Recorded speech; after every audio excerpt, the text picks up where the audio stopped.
Hello and welcome. My name is Aisha D. Priest. I'm a Christian creative, wife, mother, and small business owner. I want to personally invite you on a journey with me as I discuss all aspects of living a redeemed life in Christ, the good, the difficult, the painful, the triumphs, and the victories. It's my sincerest prayer that no matter where you are in your spiritual journey, that you'll find inspiration, encouragement, a sense of belonging, and community. So get into your comfy cozies, grab a beverage, grab a snack, settle in, and let's chat.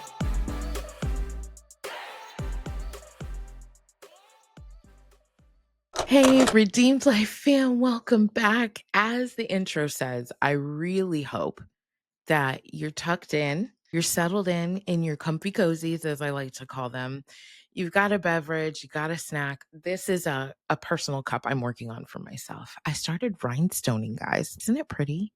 It's still a work in progress. Don't ask me how. I ended up having patience for rhinestoning. It's super therapeutic for me. So, this is a beautiful creation I'm working on. But, anyways, we need to get into this thing. It's been far too long. We're in the podcast studio. I hope if you are listening to this audio only version, do me a favor, scoot on by either YouTube, Spotify, Facebook, wherever the video components are of this podcast, and tell me what you think about the podcast setup. I'm really proud of this.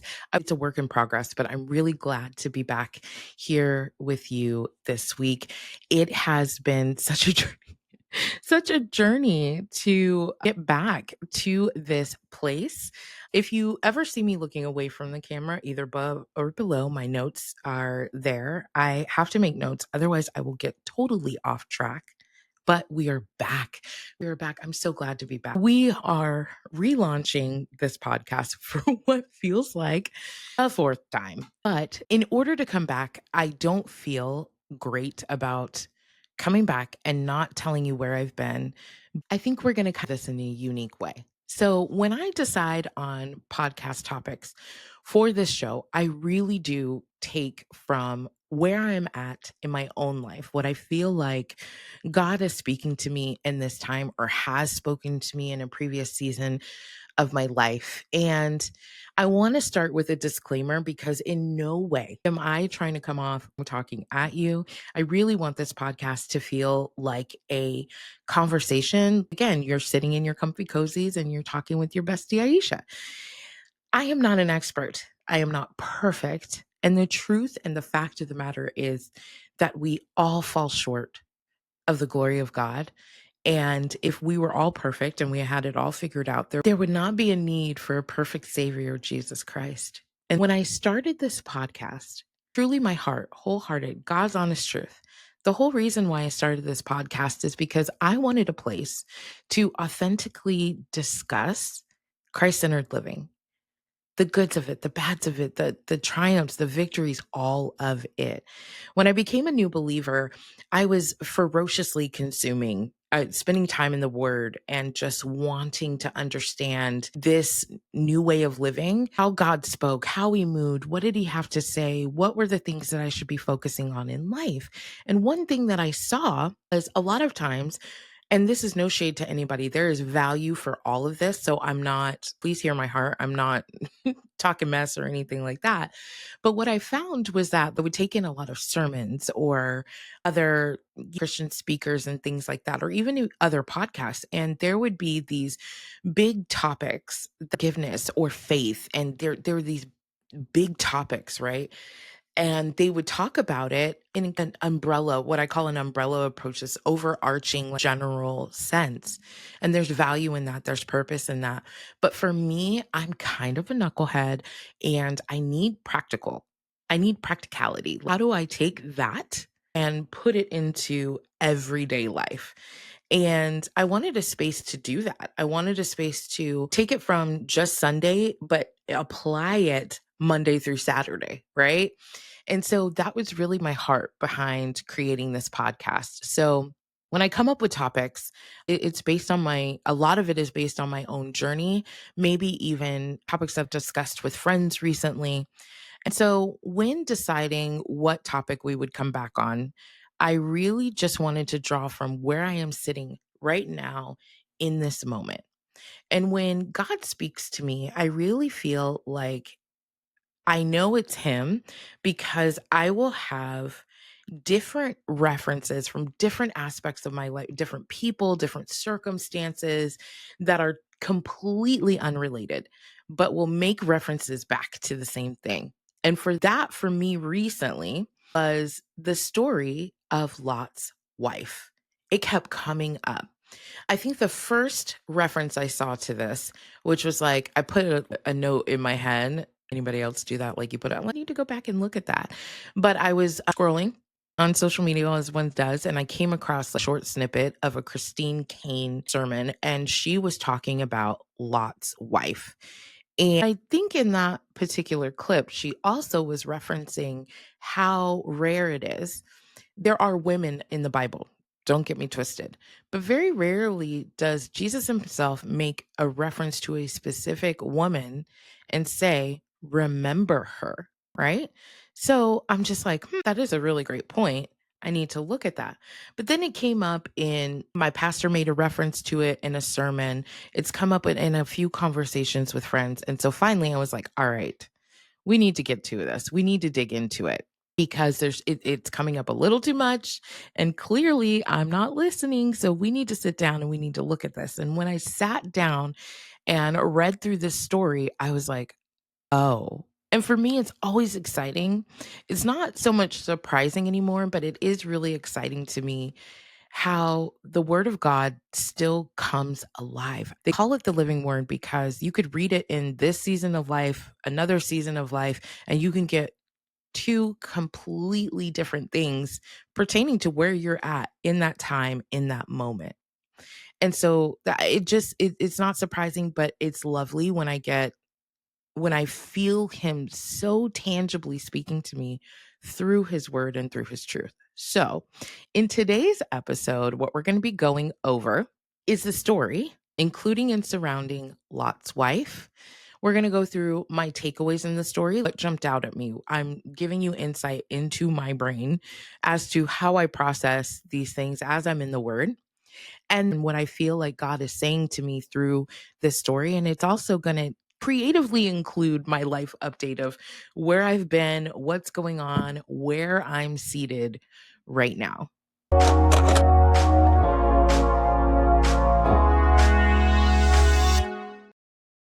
So, taking from Christine Kane's lead, when I first saw this, she was talking actually about a scripture in Luke. So that's where we're going to start.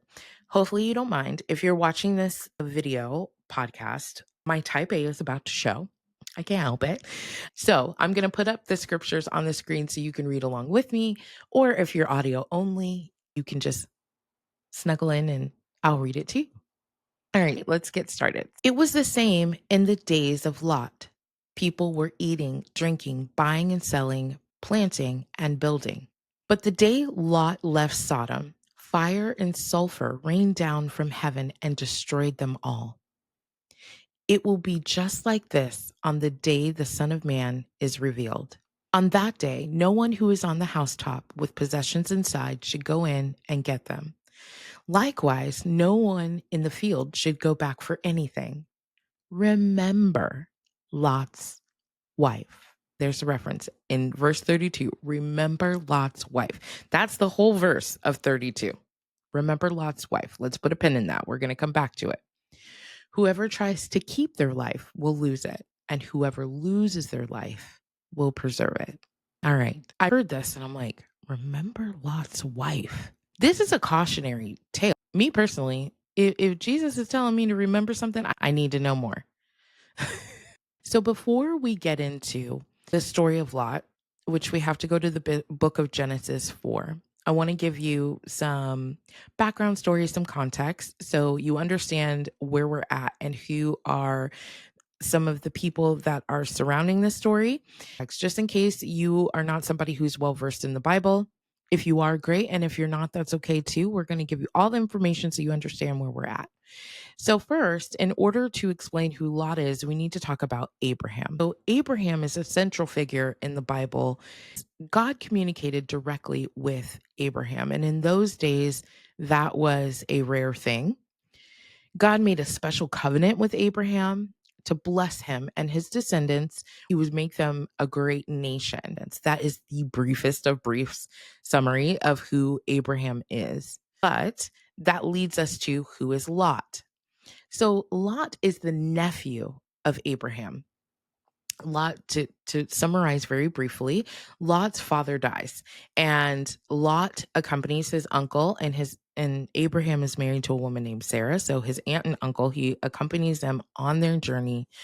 And during their travels, Abraham and Lot's herdsmen, the people who take care of their sheep, start beefing over resources. And it gets pretty bad to the point where Abraham feels like the best thing for them to do is sort of separate. So Abraham lovingly gives Lot a choice as to where do you want to settle down? Where do you want to put your forever home? Where do you want to move to? Lot chooses the area of Sodom. The issue with this is that Sodom's reputation isn't the best. They are known for being inhabited by people who sin against God. So we're going to be in the book of Genesis, chapter 19. The two angels arrived at Sodom in the evening, and Lot was sitting in the gateway of the city. When he saw them, he got up to meet them, bowed down with his face to the ground. My lords, he said, please turn aside your servant's house. You can wash your feet and spend the night and then go on your way early in the morning. No, they answered, we will spend the night in the square. But he insisted so strongly that they did go with him and entered his house. He prepared a meal for them, baking bread without yeast. They ate. Before they had gone to bed, all the men from every part of the city of Sodom, both young and old, surrounded the house. They called to Lot, where are the men who came to you tonight? Bring them out so that we can violate them. Yes, you read it right. You heard it right. Yeah. Side note, there is nothing going on in society right now that is not talked about in the Bible. Some of the things that we're facing in our society, they're not modern concepts. They've been affecting humanity for a very long time. So it kind of ruffles my feathers a little bit and gets me a little People say that, oh, it's an old book. But is it though? Because it talks about the things that we face in this life. All right, moving on. We're going from verse 6. Lot went outside to meet them and shut the door behind him. And he said, no, my friends, do not do this wicked thing. Look, I have two daughters who have never slept with a man. Let me bring them out to you, and you can do what you like with them. For real, Lot. It's not adding commentary, but Lot, for real. Okay. All right. But don't do anything to these men, for they have come under the protection of my roof. Get out of our way, they replied. This fellow came here. They're talking about Lot. This fellow came here as a foreigner. Now he wants to play judge. We'll treat you worse than them. Yeah. Kept bringing pressure on Lot, and they moved forward to break down the door. But the men inside reached out and pulled Lot back into the house and shut the door. Then they struck men who were at the door of the house, young and old, with blindness, so they could not find the door. I love these stories. Like, then when God shows up, right? The two men said to Lot, do you have anyone else here? Sons in laws, sons, daughters, or anyone else in the city who belongs to you? Get them out of here, because we are going to destroy this place. The outcry to the Lord against its people is so great that he sent us to destroy it. Lot went out and spoke with his son-in-laws who were pledged to marry his daughters. He said, hurry, get out of this place because the Lord is about to destroy the city. But his son-in-laws thought he was joking. Thought he was joking. I know. Stick with me, y'all. With the coming of dawn, the angels urged Lot, saying, hurry, take your wife and your two daughters who are here, or you will be swept away when the city is punished. When he hesitated, yes, he hesitated, y'all, but let's not judge. Let's keep going. We're going to talk about it. When he hesitated, the men grasped his hands and the hands of his wife and his two daughters and led them safely out of the city, for the Lord was merciful to them. Thank you, Lord, that you are merciful. As soon as they brought them out, one of them said, flee for your lives. Don't look back. You see it bolded and underlined for a reason. Don't look back. and don't stop anywhere in the plain. Flee to the mountains, or you will be swept away. But Lot said to them, No, my lords, please. Your servant has found favor in your eyes, and you have shown great kindness to me in sparing my life. But I can't flee to the mountains. This disaster will overtake me. I'll die. Okay, I'm a little dramatic, like Lot.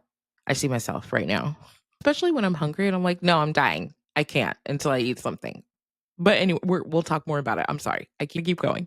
So we're going from verse 20. So he says, Going to the mountains, this disaster will overtake me and I'll die. Look, a town near enough to run to. It's small. Let me flee to it. It's very small, isn't it? Then my life will be spared. He said to him, Very well, I will grant this request too. I will not overthrow the town you speak of, but flee there quickly, because I cannot do anything until you reach it.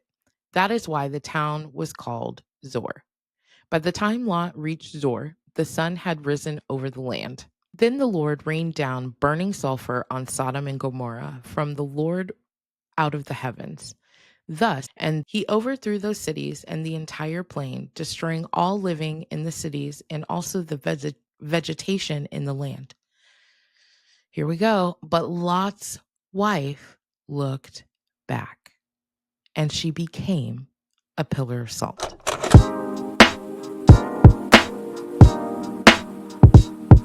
All right, so let's talk about the takeaways. There's so much to unpack in this story, right? But Lot's story shows me what happens when we allow ourselves to be impacted by compromise, dissatisfaction, and doubt. So, in what we know to be true of Abraham, we know that God communicated directly with Abraham and made some incredible promises to Abraham. So, Lot is traveling with him. Lot has to know the power of God. He's around, he sees everything of how his aunt and his uncle's life is being impacted by God.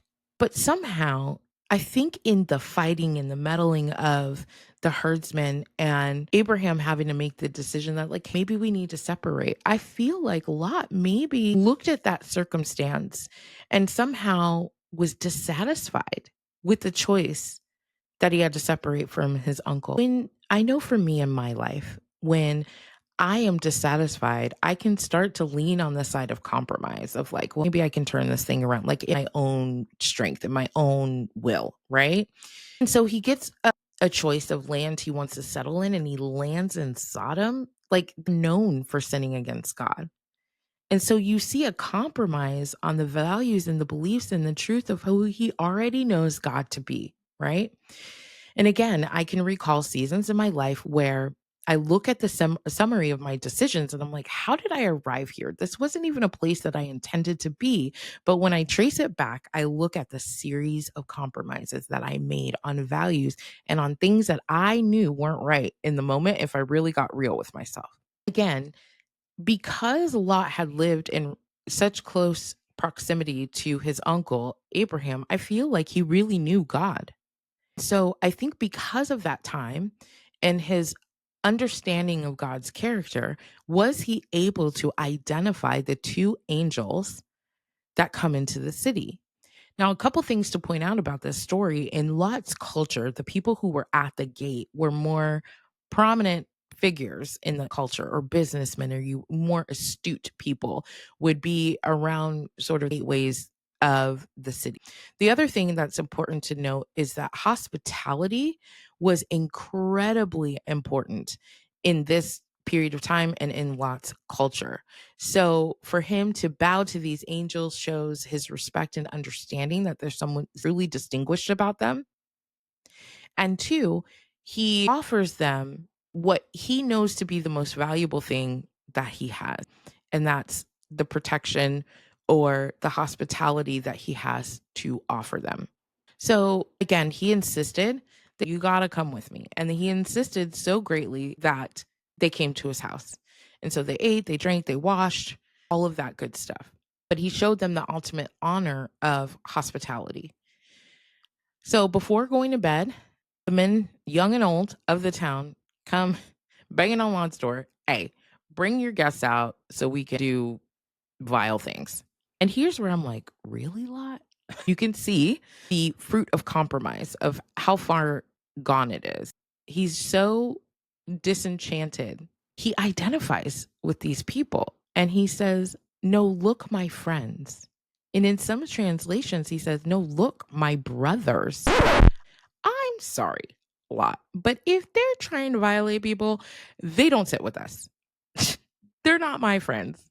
But he says to them, "Don't do this wicked thing." Then he offers two of his daughters to this violent mob. He's like, "You can have them, but don't hurt the guys that have come under the protection of my roof." Wild, Lot, wild. And this is where I say things go left. We see again, Lot is in this state of compromising. He tells this mob, his brothers, knowing full well that their values don't align with his, but yet he's calling them friends. Don't do this wicked thing. It's obvious. He knows it's not cool, but you see the fruit of his compromising nature. Then he offers his daughters as a compromise. He's gone so far. But the thing about this that sticks out to me is that Lot offers the thing that he feels is going to be most effective in honoring the angel guests that are in his home. He offers the hospitality, but his desired impact that he has cannot be effective. It can't be effective because he's compromised so much. You cannot be effective. So then the crowd says to him, "Get out of our way. You came here, you were a foreigner, like you're not from here. And then now you're trying to judge us by telling us our act is wicked. Get out of our way, or we'll do worse to you than what we're going to do to than the violation we're talking about perpetrating against your guests." This is how far gone the men, young and old, of Sodom are. So, because Lot's compromising nature, I imagine there were things and atrocities that he must have seen in his town that he just turned a blind eye to. And there was this willingness or like this association with these people, like, yeah, we might live in the same town. I know you do what you do, but he just kind of turned a blind eye to it. And so the community around him, because again, he did not have the effective impact, they had no respect for him. They mocked him, they threatened him, and were willing to do worse than him than what they were planning on doing to his guests. So, in the nick of time, as the Lord, God's timing is different than ours. But in spite of this horrible situation, this mob is like against him, trying to break into his house. The Lord comes through in his divine timing. So the angels pull him back, get him inside safely. The mob is still pressing. They strike everybody with blindness so they can't find the door. So they start and change the environment that Lot is in, plucking him effectively out of his compromise, his dissatisfaction, all the things, plucking him out of the situation that he's created for himself. I'm so thankful as I sit here and I read these stories like this. God is so merciful because even in our mess, he provides a way. That's the thing I'm getting from this. Using the angels to pull him back, he's providing a way. So then the angels give him opportunity, get your family and get out of here, basically. And so Lot goes to his son-in-laws who promised to be married to his daughters. And he tells them, "Guys, we got to get out of here. The Lord's about to destroy the city." And again, we see the ripple effect of the compromising that Lot has done in his life because his son-in-laws don't believe him. They have no respect. He cannot be effective because he's been lukewarm and compromising, right? Just stick with me here. That they laugh at him. They think he's joking. Joke's on them. They probably wish they would have gone now. But in a contrasting thought, and how this kind of relates to where I am and right now, how many times do we try in our life to do better or different, make a stand and say, "Okay, I'm no longer going to compromise. I'm not going to do this anymore." And do sometimes the people around us laugh, mock, or joke? I also got that from this of like, man, I know when I decide finally that I'm going to just tackle this thing, sometimes there are people that laugh and mock you. With the coming of dawn The angels urge Lot, hurry, take your wife and your two daughters and get out of here, right? Leave everything else. Let's go. And Lot hesitates. And I think about myself in this. I have hesitated in life. Knowing that God is calling me on to something else, it could be bigger or greater. I know that God has good things for my life, but the uncertainty of what's on the other side of this thing, I hesitate.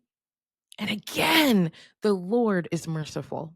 He literally, the angels grab Lot, his wife, and his daughters by the hand and lead them out of the city. So God plucks Lot out of his mess, brings him to safety, gives him an opportunity to gather everybody close to him. He's about to give him a way out. And he hesitates. I know I'm a knucklehead. And sometimes I don't move exactly when I've been called to move. I know this about myself, but I see it here in this story. So then the angels grab him by his hands and everyone important to him and says, go. And here we go. Lot again. He tries to compromise. They tell him, go to the mountain so you'll be safe because we're destroying everything in this plane. And Lot, can I go to this little city over here? Because if I go on the mountain, I'm going to die. I'm dramatic like that. Like, Lord, this transition is really harsh. Can we just go step by step? Can you give it to me bit by bit, but then have the nerve to get upset when it doesn't go my way? But anyways, I digress. You see the remnants of the compromising, right? Of, I know you called me, you provided a way, you've done all the things, but still, can I just hold on to this little bit? Can I be somewhere familiar? I don't want to go up on the mountain. They say yes. It's wild to me just how merciful the Lord will be to us. So they're like, all right, fine. You can go there. Just go. But whatever you do, here's the key instruction. Don't look back. This reminds me of one time in my life that I was actually on a track team. I was placed on a relay race team. I had never run a relay before, seen it on TV, but never done it myself. But the coach was explaining how relay races work. And after the first runner runs, as they pass the baton, the next runner starts to run. The runner that has the baton you just put your hand back behind you. You don't look. You just keep running forward. And the runner that you are taking the baton from will place it perfectly in your hand and you just take off running. You never look back. You can fall, you can run out of your lane, you can hit another runner. You don't look back because you will lose momentum completely. And that will ultimately lose the team the race. When I was reading this and I hear them say, don't look back. And ultimately, we hear that Lot's wife looks back and turns into a pillar of salt. And when we're thinking about the verse in Luke where Jesus is telling them, remember Lot's wife, don't look back at what was, or you'll lose it all. I think about it like this. I think about Lot's wife's perspective, right? The story wasn't told from her perspective, but let's just think about it. So her husband's effectively out at work, brings home these two distinguished guests and says, okay, we have guests. Make room for them, make bread for them. I would imagine she probably drew the water for washing of their feet and things like that. And before they go to bed, there's an angry mob at the door. All of a sudden, these distinguished guests, they save her husband. Even after she probably heard him, like, she didn't turn to a pillar of salt. I feel like there would have been some heated fellowship between Lot's wife and Lot, just for him offering his daughters. Anyway, I digress. But she sees these distinguished guests, save her husband, tell him, go get everybody close to you. We got to go. And I'm sure that was jarring for Lot's wife. Like, what do you mean we're leaving? All of our things, everything we've known, we're leaving it. We're just leaving it.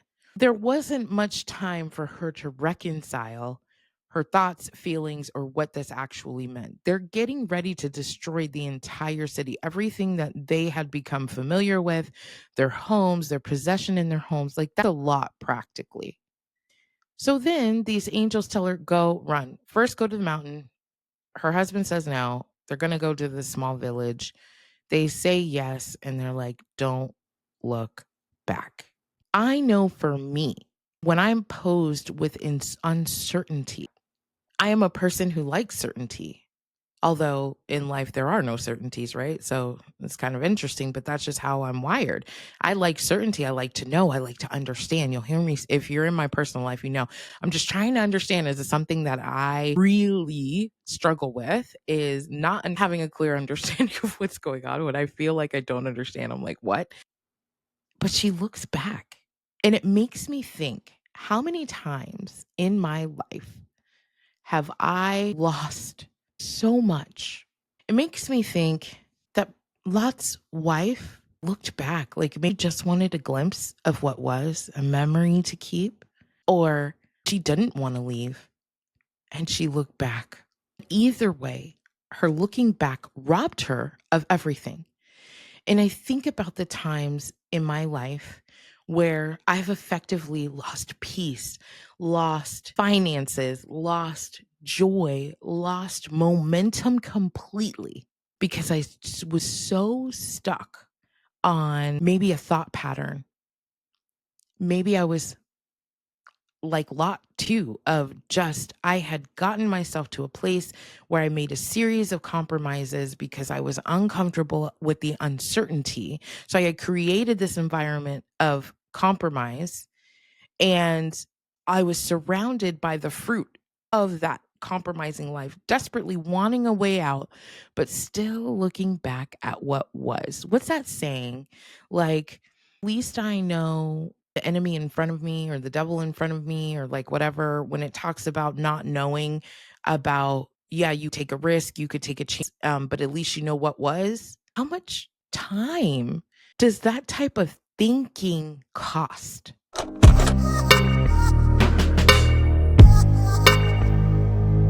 We've broken down, we've read through Genesis 19 verses 1 through 26. We've talked about my takeaways and the things that have jumped off at me.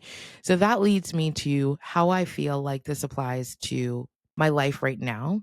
Episode is already really long. I love hanging out with you guys, but I want to try to keep it in bite-sized pieces. So in early 2023, I felt really convicted in a church service, and my pastor was talking about the unsurrendered areas of our lives.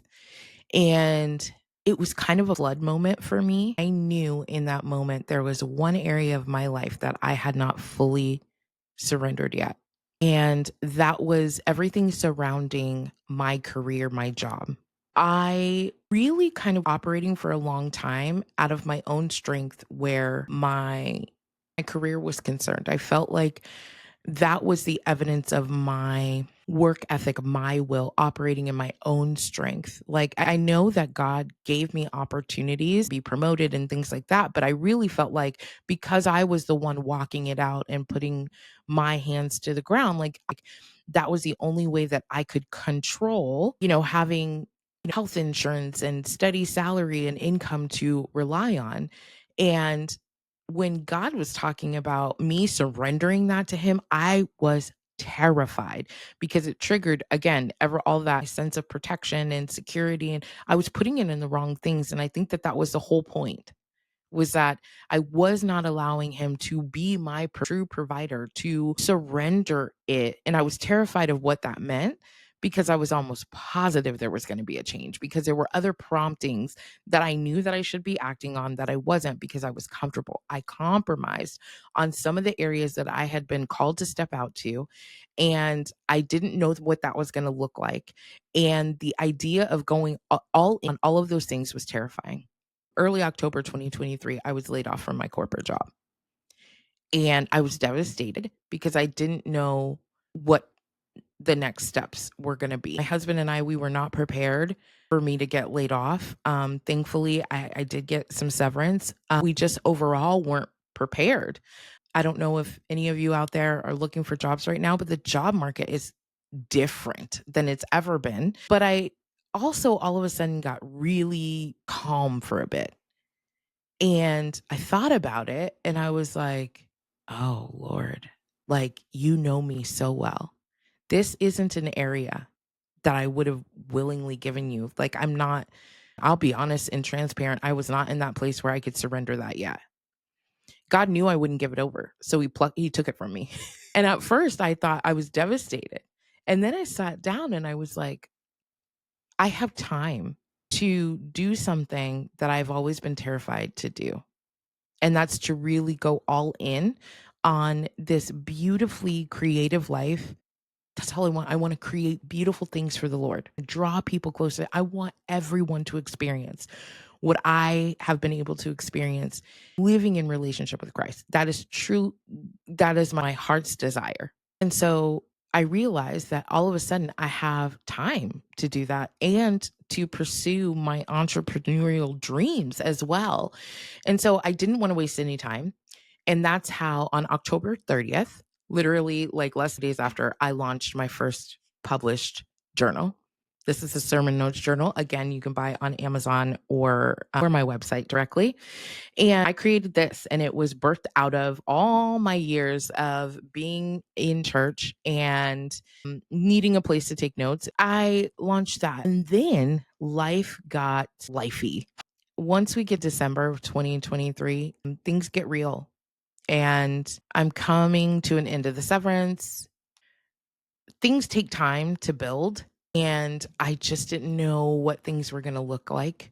My family was hit with loss, incredible loss. We lost my mother-in-law and my uncle in the same day.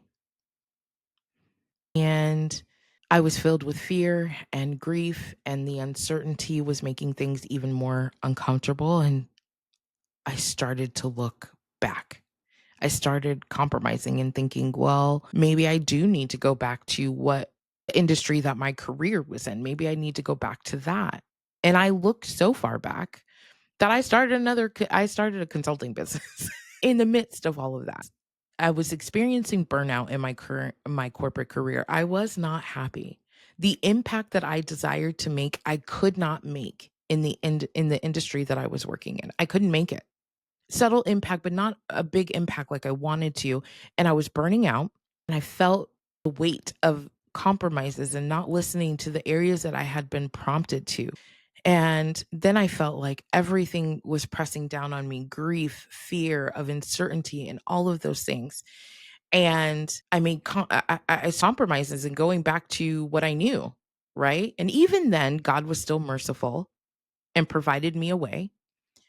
So I launched the consulting business in late December 2023, and I got clients within that first month.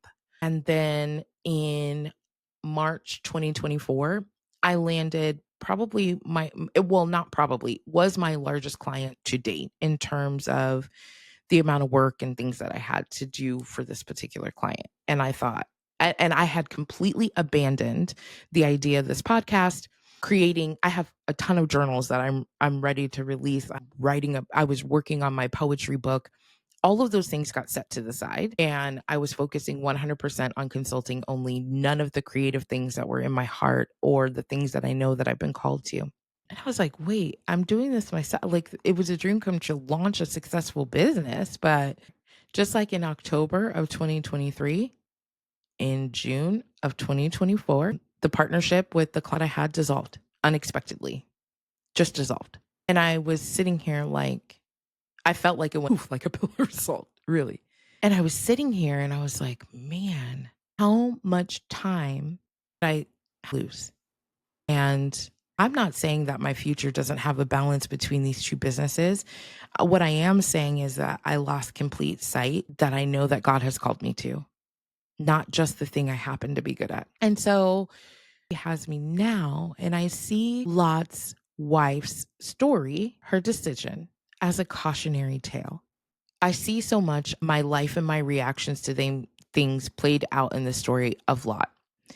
And really, what it comes down to is that I do not want to compromise in the area that God has called me to and the areas that God has laid on my heart, especially where ministry is concerned, about preaching the gospel and reaching people to share what is available to you by living in relationship with Christ. I feel like God is affirming the discipline and the faith that is required in me in this next season by me being a business owner. But still, God is taking me lovingly by the hand and leading me into this next season of my life. And what I've come to learn about seasons of life, there are times where you can feel God so close, and other times where you feel like, hello, is anybody out there? Like you're screaming into the void, but he's there. And really, that distance that we sometimes feel is him encouraging us to go deeper because we need more of him for what's coming ahead. We need to grow deeper in relationship with him. And so in this season, and I don't know why, I allowed doubt to creep in and fear. He's shown me so many times in my life how he will show up, and he'll do it again and again and again. So I'm ready to go all in, and I'm holding on to the promises that I know that God has spoken to me. I don't have to be triggered because he promises to protect and he promises to secure. And so I'm deciding to hold tight to that.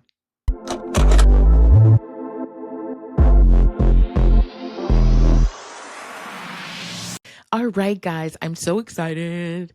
So a couple of new things about the show, as I want to introduce some new segments, keep it fresh and interesting. And so we are launching worship recommendations.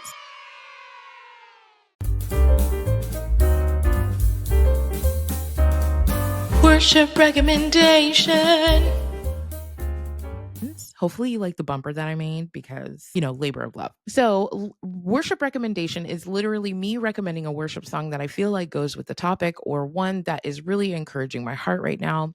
Music is so near and dear to me, but specifically worship music, how it encourages me on my journey. And I had a different song picked out for this episode, but as I was preparing, getting ready, doing my face and my hair, I came across a song that it got me hyped and it was so encouraging. The song is called Good News. It's got Chandler Moore and a gentleman, Todd Galbraith. Let me just tell you, I love Maverick's music. It just speaks to my heart. However, this song is a good hype song. It's encouraging. It's a beautiful reminder. Jesus loves you no matter what your circumstance, no matter where you find yourself, no matter what the challenges you're facing. Now, back then, whatever, Jesus is for you and he loves you. And I just love this song.